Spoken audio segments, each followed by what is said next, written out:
Hello everyone, this is Jimmy Lee Johnson, son of William, son of Clark, and I'll try to keep this under 10 minutes.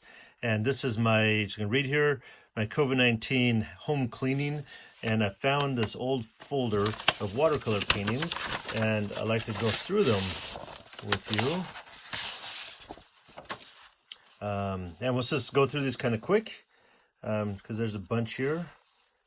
And you can see here, this one is an alien, of course, and this is a wet wash mix, minus the moon, planets. The clouds are just layered on there, and there's no black. This is just layers of blue and purple, so these shadow areas are a lot of layers in there. You can see the mountains back there. It's a lot of blue, and there's probably a lot of paint flicking with the brush like this, to make the dots here. And also in the sky, a lot of flicking. Okay, let's just keep moving forward. A nice landscape. And what's nice about this being an original is there's metallic paint on there. Can you see that shine? Look at that sun shining on there. And the trees, how alive they are, how green and shiny they are. And the clouds, you can see mountains peering up through there. And maybe a little bit of reflective on the house. You can see all the boards, and the grass growing, and the snow is like on fire. Yeah. Anyways, that's the size of the brush. Yeah, a lot of blues. I like it. Very warm and cold. And look, a water damage spot. Yeah. Well, I do like how it doesn't go all the way to the edge. It kind of has a weird shape to it. I like that. Oh, I used to do these a lot, little palm-sized paintings, and you can see the size of this. I definitely used a smaller brush making these. Do a little bit of wet wash on this, work kind of fast, kind of splatter the paint for the trees. Yeah, and this is all brush, no ink pen. Let's see the back. And the back, the paper held up pretty good. It's actually really thick watercolor paper, so that makes a difference. All right, throw that over there. Another landscape, really simple in the background.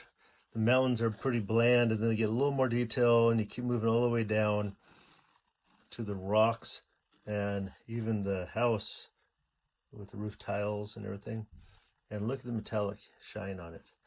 You can't produce that in a copy, only in the original. Hey, look, there's a nice red tree in the background, and look, a little paint splat. A little mistake. Yeah, I like the little shadows here. You can start seeing some grass texture here, and the further away it gets more simple. Nice little roads through the farmlands. Okay, keep going.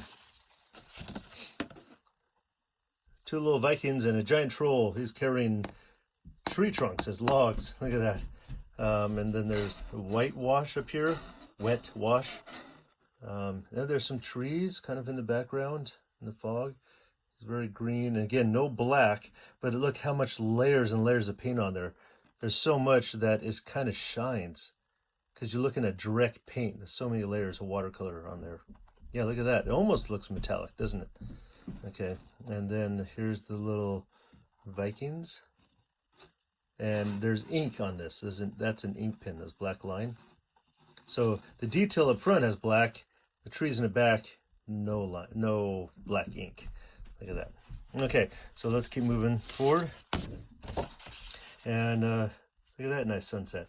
And I like this one because this one is 100% covered in metallic reflective watercolor paint, which only can be seen in the original, not in the a copy. And the whole thing's kind of a wet wash, working while it's wet. You can see it kind of blending and moving in there.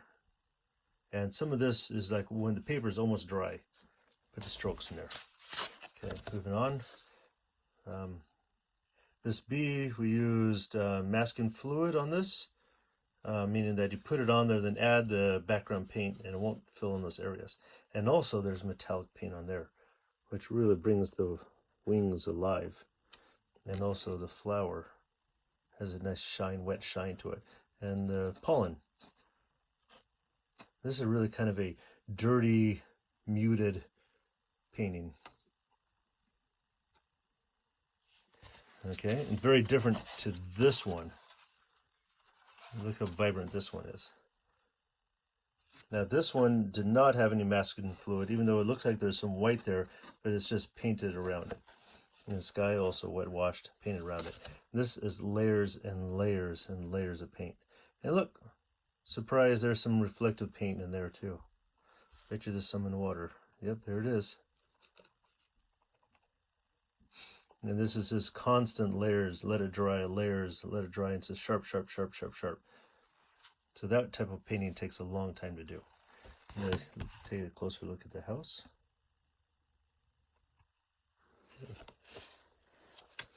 All right, a practice for wet wash versus dry brush. And there's metallic paint.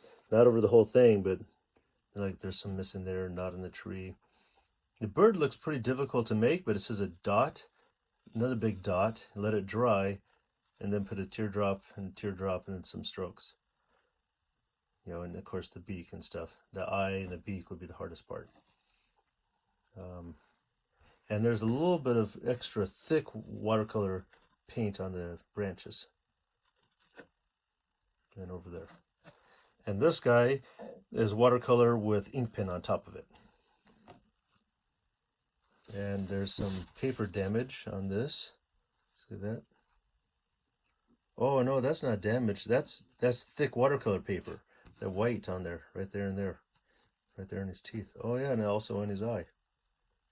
Now over here on this painting, there's some damage on the paper. Look at that. And turn it over. Yep. See the damage on the back? Okay. Next. Painting from Hawaii. Like this one because the background is one big wash. Then everything else is really thick brush strokes. Even though it's, you know, small, the strokes are really thick. And so I had to put the blue, let it dry, purple, let it dry, some red, let it dry. You can kind of see that. See, there's one layer of clouds, let it dry, the next layer, then you have one cloud. Same thing here, is like maybe 4 layers of green. This area has a ton of layers. And again, no black, it's just a lot of dark layering. Moving on, this is a watercolor pencil. It's a steampunk theme, octopus running vehicle. It was a story I was working on. So if I add water on my brush, I can bring this into a paint mode. There's some damage on that paper right there. Does it show through the back? Yep, right there. It needs more action, some more things down here. But I was thinking about making this kind of a cover where I can put words right here. So there's not a whole lot of information. So maybe I'll come back and finish this one. All right, moving on. Oh, this is just ink, no watercolor. Quick sketch, really fast.